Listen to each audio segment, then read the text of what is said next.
Salí de Playa del Carmen poco después de las 8 de la noche rumbo a Chetumal. Había pasado el día completo saltando entre reuniones y entregas. Lo único que quería era llegar al hotel, ducharme y dormir. Conducía mi sedán gris, un Nissan viejo pero fiel, por la Federal 307.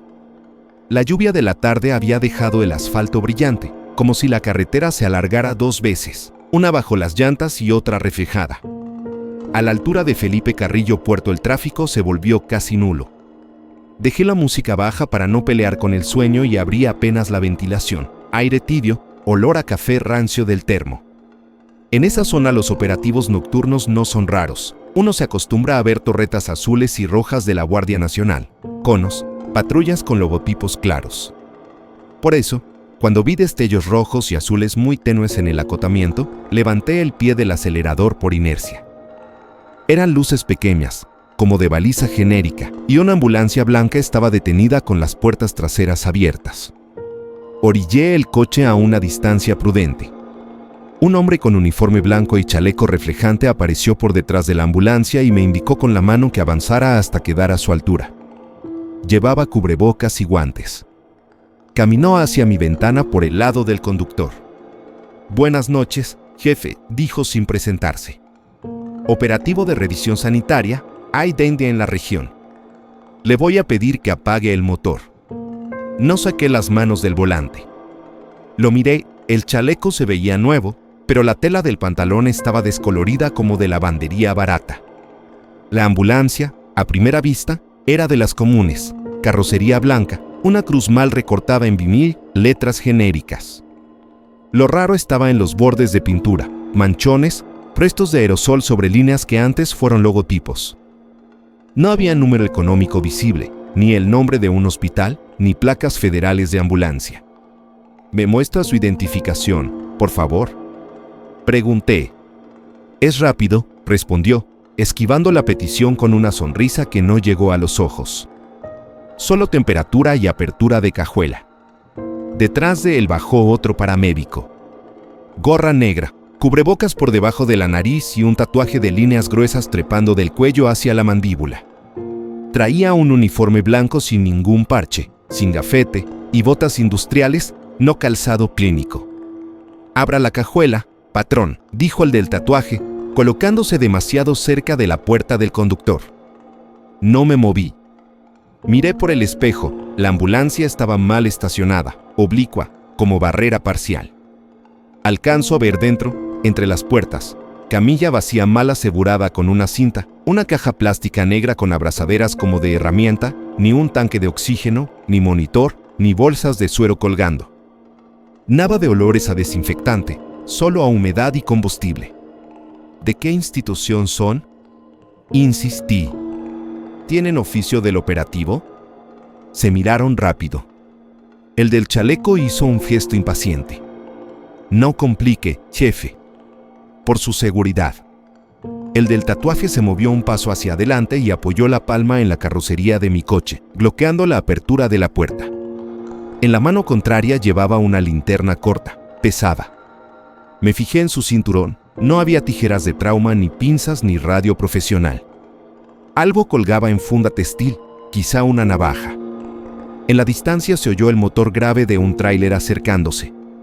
Ese sonido me dio un margen de maniobra en la cabeza, ruido, viento, luz. Tomé aire, apreté el freno con el pie izquierdo y preparé la marcha con el derecho. «Voy a llamar a la guardia», dije, levantando el celular como si buscara señal. 1 minuto. «No use el teléfono», respondió el del tatuaje, ahora sin sonrisa. El tráiler pasó veloz, rozando el acotamiento. El rebufo lo obligó a dar medio paso atrás para no perder el equilibrio. Fue el hueco que necesitaba. Giré la llave, metí primera y solté embrague. El motor respondió con ese temblor de coche cansado pero dispuesto. Di un golpe de volante hacia la calzada. El del chaleco gritó algo que no escuché y la ambulancia, atrás, encendió las luces. Aceleré sin mirar por el retrovisor hasta ganar velocidad. Durante unos kilómetros conduje con el corazón clavado en la garganta. Las manos me sudaban, resbalaban en el volante. Las luces de la ambulancia reaparecieron lejos, en mi misma dirección, sin acercarse del todo. A veces desaparecían detrás de una curva, a veces regresaban. No intentaban rebasar. Eso me asustó más. Si no querían alcanzarme, quizá buscaban que yo me confiara. En el tablero, el GPS marcó la estación de servicio más próxima a 6 kilómetros. Dejé las largas puestas, busqué el acceso y me metí con un giro brusco hacia una gasolinera con tienda de conveniencia aún iluminada. Aparqué pegado a la entrada. 2 empleados me miraron como si llevara una fuga de gasolina encima. Entré casi corriendo. ¿Puedo usar el teléfono? Necesito llamar a la Guardia Nacional. Afuera hay una ambulancia que no parece ambulancia. La cajera extendió el fijo detrás del mostrador sin preguntar. Mientras marcaba, el otro empleado, un chavo flaco con sudadera, se asomó por el vidrio. Ahí van, dijo señalando la carretera. No se pararon. La patrulla tardó poco. 2 agentes descendieron con calma entrenada. Tomaron nota, hora, punto kilométrico aproximado, descripción de la unidad. El mayor, de apellido Álvarez, me pidió repetir los detalles de las marcas cubiertas con aerosol, la caja negra, la ausencia de oxígeno. No es la primera vez que lo reportan, dijo en voz baja, sin drama. Usan unidades clonadas. Si usted los cuestiona por credenciales, se ponen nerviosos. Lo importante es que no se detuvo. ¿Van a buscarlos? Sí. Y vamos a escoltarlo hasta la salida de Chetumal. Evite detenerse de nuevo. Si ve otra ambulancia, busque primero placas y número económico. El trayecto hasta la ciudad lo hice detrás de la patrulla, con la mirada fija en los retrovisores. Cada destello de luz en la distancia tensaba la espalda. En el hotel tardé 3 intentos en meter la llave magnética. Me temblaban las manos como después de un accidente. Al día siguiente, ya con la cabeza más fría, me fui fijando en cosas que antes ni pensaba: los logotipos alineados, las placas, los números pintados en el techo de las ambulancias reales, los paramédicos con gafete plastificado, los radios que llevan en el hombro. Descubrí que el engaño de anoche no era perfecto. Dependía de que uno estuviera cansado, con prisa y dispuesto a obedecer sin preguntar. También de la costumbre de confiar en los símbolos. No sé si atraparon esa ambulancia. Lo que sí sé es que yo cambié mis rutinas. Ya no salgo de noche si no es indispensable. Aviso mi ruta. Llamo antes de cada tramo largo. Y cuando veo destellos a lo lejos en un acotamiento vacío, no pienso en ayuda. Pienso en nombres y placas primero. Si no hay, no me orillo. Porque en esa carretera entendí que una sirena sin hospital es solo una caja blanca esperando que frenes. Nunca me han gustado los viajes nocturnos, pero aquel día no tuve opción. El jefe insistió en que debía entregar un embarque de ropa industrial en una bodega de Guadalajara antes del amanecer. Era un pedido importante, y si quería conservar el contrato, la empresa no podía fallar. La ruta más rápida era por la Federal 51D, pasando por tramos que de día parecen inofensivos pero que de noche se transforman en otro mundo. Salí de Celaya poco antes de las 10 de la noche. Revisé todo: tanque lleno, documentos en la guantera, el termo con café aún caliente y la radio de banda en la frecuencia de siempre. Mi camión era un Kenworth rojo, con años encima, pero todavía fuerte. El remolque iba cargado hasta arriba de cajas envueltas en plástico. No era mercancía de gran valor, pero para un asalto daba igual. Un camión es un botín en sí mismo. La primera hora transcurrió normal. Algunos tráileres en caravana, familias regresando en camionetas, luces que aparecían y se desvanecían. Después de Salamanca, el tráfico empezó a desaparecer hasta que me quedé solo. La carretera era una cinta negra, interminable, y la luna apenas asomaba detrás de nubes bajas.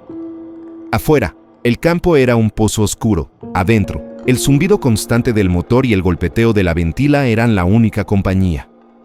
A las 11:15 vi algo que me hizo reducir la velocidad. A lo lejos, en el carril derecho, había un tráiler atravesado en diagonal, bloqueando los 2 sentidos. Sus luces traseras parpadeaban débilmente, y en el costado pude leer, con pintura descascarada y llena de polvo, Espectáculos Hermanos Ramírez. Tenía dibujos de payasos y caballos, viejos y decolorados, como de una feria ambulante abandonada. Lo primero que pensé fue en un accidente. Pero faltaba todo lo que se espera en un accidente: conos, patrullas, señales. No había nada, solo ese tráiler gigante bloqueando el paso.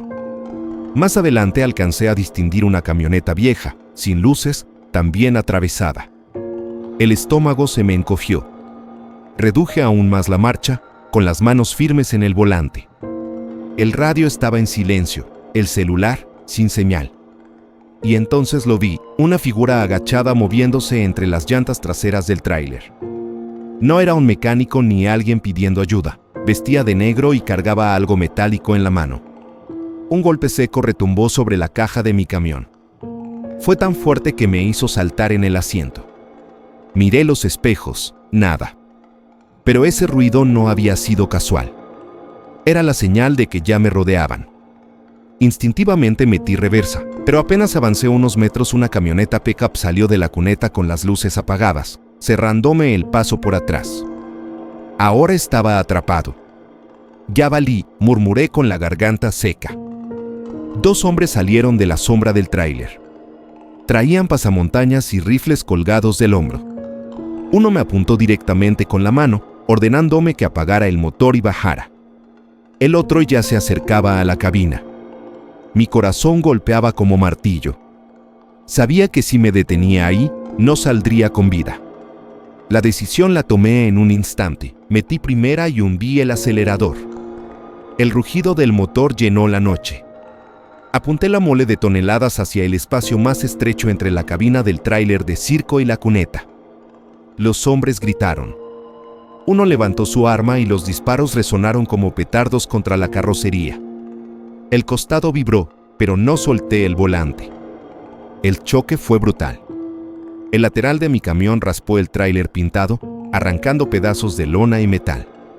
Una lluvia de chispas iluminó el asfalto. Las llantas delanteras saltaron sobre maderas y restos de escombros, pero logré abrirme paso. Por los espejos vi sombras corriendo, hombres levantando armas, la pickup detrás maniobrando. Todo se volvió un caos de luces y gritos. Pero yo ya había cruzado el bloqueo. El volante temblaba en mis manos, el olor a caucho quemado llenaba la cabina. Cada segundo esperaba que una llanta reventara. Pero no podía parar. Sabía que unos 20 kilómetros adelante había un retén de la Guardia Nacional. Ese era mi único refugio. Durante kilómetros no hice más que acelerar. La pickup me seguía, sus faros aparecían y desaparecían entre las curvas. Mis brazos estaban rígidos, el sudor me corría por la espalda, el pulso en las sienes golpeaba con tanta fuerza que apenas podía pensar. Al fin, a lo lejos, vi las luces blancas de los reflectores. El retén fijo estaba allí, una torreta, patrullas estacionadas, soldados moviéndose con linternas. Toqué el claxon sin parar, las luces largas encendidas, hasta que llegué casi chocando contra el muro de contención. Nos venían siguiendo. Grité, con la voz quebrada. Los soldados levantaron las armas al ver las luces detrás. La pickup frenó de golpe, dudó unos segundos y luego dio media vuelta, perdiéndose en la oscuridad. Apagué el motor con las manos temblando. Apenas podía mantenerme sentado. Bajé tambaleando y traté de explicar lo que había pasado. Los agentes revisaron la cabina, impactos de bala en la puerta del copiloto, la defensa doblada, la pintura arrancada por el choque. Uno de ellos me dijo sin rodeos, no es la primera vez. Usan tráileres viejos, pintados como circos o ferias. Bloquean la carretera para detener a los camiones. Si uno se detiene, lo bajan y ya no se sabe nada. Me escoltaron hasta un tramo más seguro. Cuando por fin estacioné en un área iluminada, me di cuenta de que estaba empapado en sudor y con un temblor incontrolable en las piernas. Esa noche entendí que lo que me salvó no fue la suerte, sino la decisión de no detenerme. Desde entonces, cada vez que alguien me habla de circos, no pienso en risas ni algodones de azúcar. Pienso en la lona rota de aquel tráiler, en los disparos rebotando contra el metal y en la certeza de que, en estas carreteras, la alegría pintada en un remolque puede ser solo el disfraz de una emboscada. No suelo viajar en transporte público por carretera, pero aquella vez no tuve elección. Mi coche estaba en el taller y tenía que llegar a Villahermosa desde Escárcega para entregar unos documentos urgentes de trabajo. Eran casi las 5 de la tarde cuando llegué al paradero improvisado junto a la carretera federal 186. El lugar no era más que un espacio polvoso con 2 lonas raídas que daban sombra a quienes esperaban. La combi estaba estacionada bajo un árbol torcido.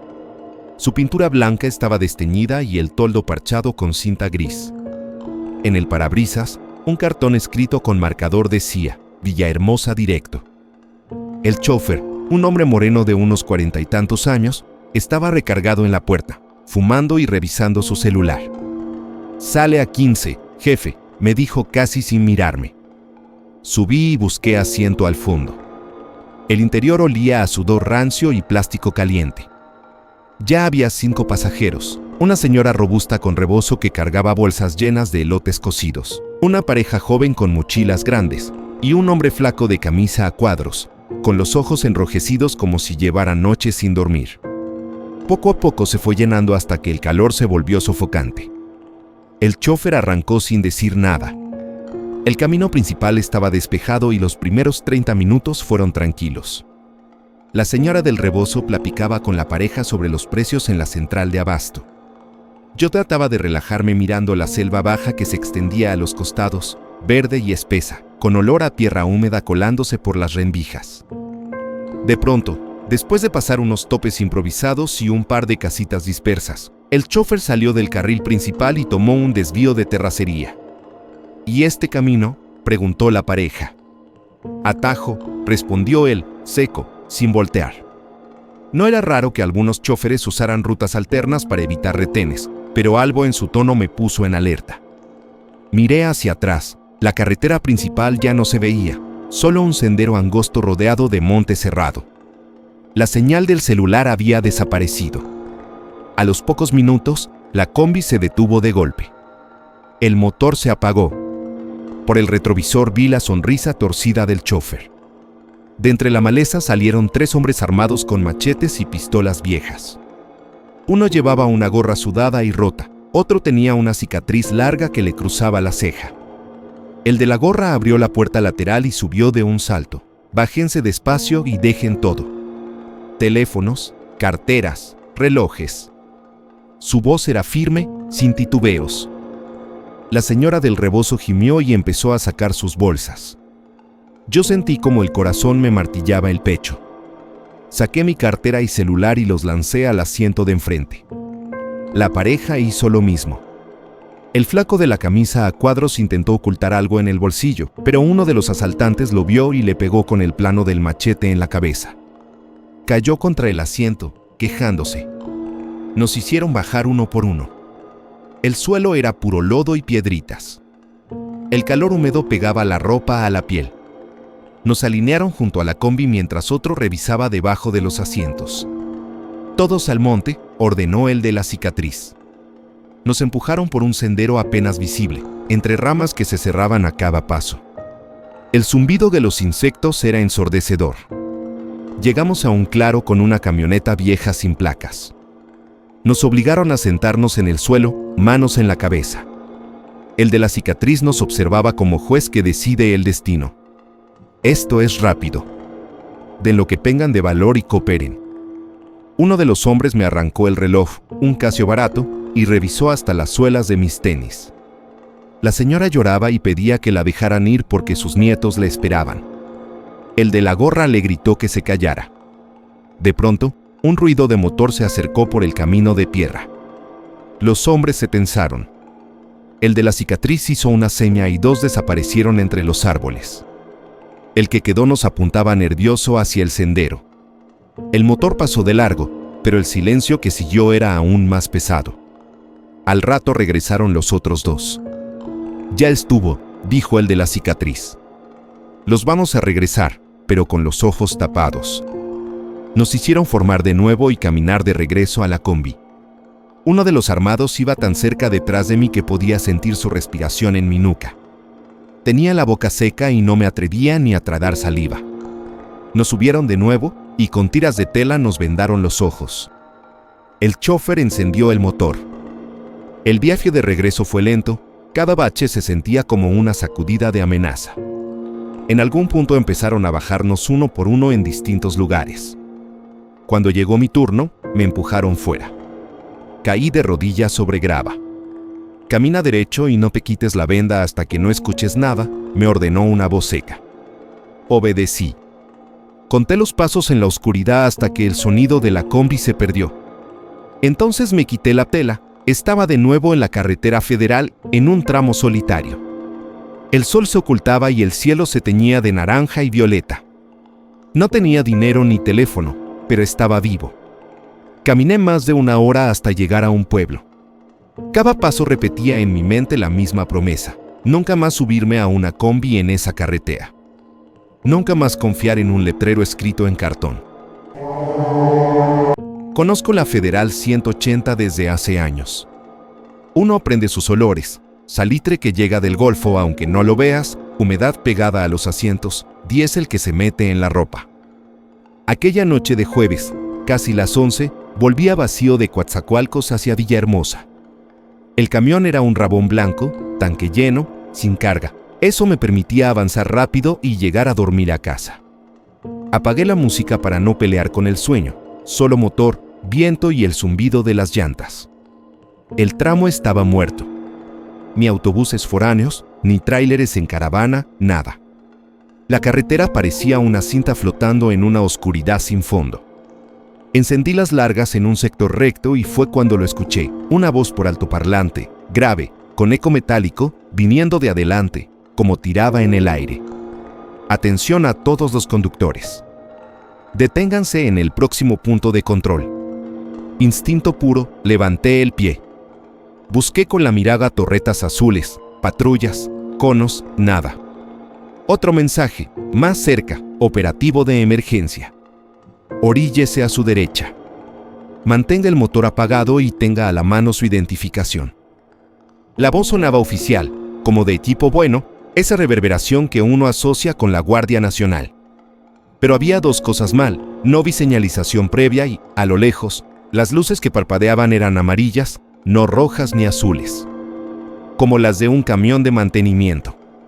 Reduje a 60 para ver mejor. En la recta apareció un vehículo atravesado y, detrás, dos camionetas bloqueando cada carril. Entre ellas, sobre un tripié, se distinguía un megáfono grande. No había logos, ni reflectores reglamentarios, ni números pintados en el costado. Solo chalecos fosforescentes y sombras moviéndose. Tragué saliva. La voz cambió de tono, como si ya me tuvieran en la mira. El conductor del camión blanco: reduzca la marcha y apague el motor, repito, apague el motor. Ahí se me heló el estómago. Yo era el único en ese tramo. Sabían que estaba solo.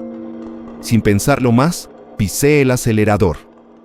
El motor rugió y las luces amarillas se vinieron encima. Alcancé a ver figuras con cascos de obra, una lámpara de mano, algo que colgaba del hombro, armas largas. No había uniformes, solo sudaderas y gorras.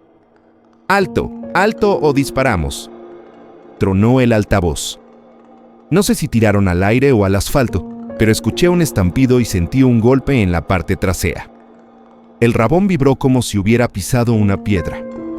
Apreté el volante hasta que me dolieron los dedos. A la derecha, entre la camioneta y la barrera metálica, quedaba un hueco miserable, apenas lo justo para intentar pasar pegado sin detenerme. Giré. El retrovisor derecho se hizo pedazos contra la carrocería ajena y un chillido de metal rascado me taladró el oído. Alguien gritó detrás. El altavoz chorreó estática. Ya estaba del otro lado. No miré atrás. Los siguientes minutos fueron solo luces altas, 110 km/h y la mandíbula apretada. Revisé mentalmente el mapa. A unos 15 kilómetros había un entronque hacia un camino rural. Si me seguían, podía perderlos entre baches y curvas sin alumbrar. Por el espejo, muy lejos, aparecieron faros que subían y bajaban como si brincaran en la cinta. No sabía si eran ellos o un tráiler cansado. Llegando al entronque, reduje lo suficiente para no volcar y me metí al camino secundario. La cabina rebotó, el tablero golpeó con un tac contra algo suelto, y el olor a pasto húmedo se metió por las ventilas. Con cada curva me parecía escuchar mis propios latidos. Las sombras de los árboles se cerraban como un túnel de ramas. Apagué un momento las luces para verificar si alguien venía pegado. Conté 5, 6 segundos, nada detrás. Volví a encender y seguí. El asfalto se convirtió en terracería, luego en un tramo parchado con chapopote. En una recta larga se abrieron frente a mí unas luces blancas fijas, un caserío, 2 tienditas y, milagro, una patrulla municipal dormida frente a un puesto de tacos. Me metí directo a la plaza, frené de golpe y bajé con las piernas flojas. El policía me miró primero con fastidio, después con cara de algo pasó de verdad al ver mi espejo colgando y el costado rayado. Le conté, sin aire, lo de la voz, las camionetas, el megáfono, el hueco por el que me colé. Tomó el radio sin apuro y resumió, otro bloqueo. Al final dijo una frase que me cayó como piedra, por aquí pasa seguido, jefe. Qué bueno que no se detuvo. Pedí que avisaran a la Guardia Nacional. Compré un café que temblaba en mi mano. 5 minutos después, la patrulla encendió el giroflex y me escoltó hasta la salida del pueblo. Retomé una ruta alterna por una carretera vecinal. Toda la hora siguiente conduje con la espalda dura, revisando espejos que ya casi no tenía. En casa, a eso de la 1:30, mi esposa me vio entrar con la camisa empapada. No tuve palabras. Dormí mal, esa clase de silencio, el que queda después de la adrenalina, pesa como concreto. A la mañana siguiente fui a levantar el reporte formal. Un agente joven me pidió detalles. ¿A qué distancia estaba el tripié? ¿Cuántas camionetas? ¿Había conos comprados o caseros? Escuchó voces de más de un altavoz. Me señaló cosas que luego empecé a notar siempre. Números económicos en el techo, placas visibles, chalecos con emblema tejido y no estampado, radios en el hombro con cable en espiral. Volví a pasar por esa recta una semana después, de día. No quedaba rastro. Solo marcas de llanta, quizá mías, y un pedazo de plástico quemado que pudo haber sido cualquier cosa. El sitio parecía incluso inocente con el sol. Ahí entendí lo peor. El truco no necesitaba ser perfecto, solo tenía que agarrarte cansado, confiado y solo. Desde entonces cambié hábitos. Aviso mi ruta cada 2 horas. Si veo luces que no son oficiales, no bajo de 80 hasta encontrar un lugar confiante o cámaras. No obedezco ninguna voz si antes no veo uniformes reales, placas y vehículos identificables.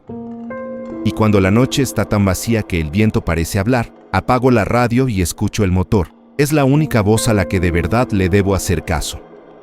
A veces, cuando recuerdo el timbre del altavoz diciéndome el conductor del camión blanco, siento otra vez ese golpe en el estómago. He manejado temporal, huracanes, niebla cerrada, pero me asusta más una orden dicha con calma en medio de la nada. Porque en estas carreteras, la autoridad también puede ser un disfraz, y el eco perfecto de una voz puede ser la trampa más barata del mundo. Aquella noche no me salvó la suerte. Me salvó desconfiar a tiempo. Y ese es el consejo que ahora repito a quien quiera escucharlo. Si la voz te conoce pero el uniforme no, sigue adelante.